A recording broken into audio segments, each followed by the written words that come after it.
Dumating ang isang kotse sa bahaging ito ng Barangay Fairview sa Quezon City pasado hating gabi noong March 31. Tinabihan nito ang isa nakaparadang truck.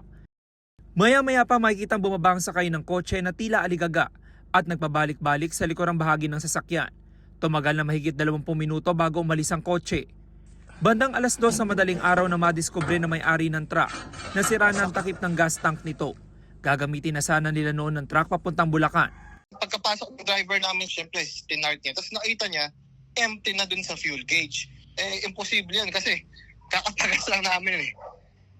So, nagtaka siya. So, chinek niya yung mismong tangke. Tapos dun niya nga nakita na yung truck mismo, yung takip ng tangke is as in sira, wasak. Natangay ang 70 litro ng diesel na nagkakalaga ng 10,000 piso. Nai-report na ang insidente sa pulisya.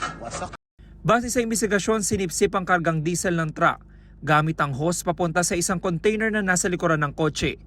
Bumuo na ng Special Investigation Team ang QCPD para matukoy ang plate number ng kotse. Meron po tayong tinatawag na backtracking and forward tracking operation ng pag-review ng mga CCTV footages.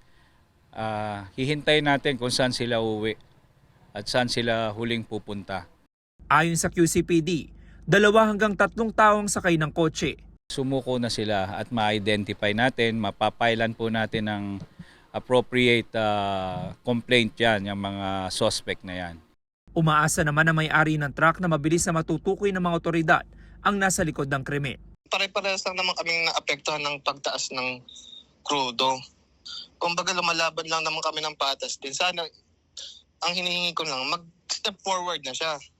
Humingi ng apology, tas kung ano man yung damages, kagaya nung cap ko, pati yung nawala akong diesel, bayaran niya na lang.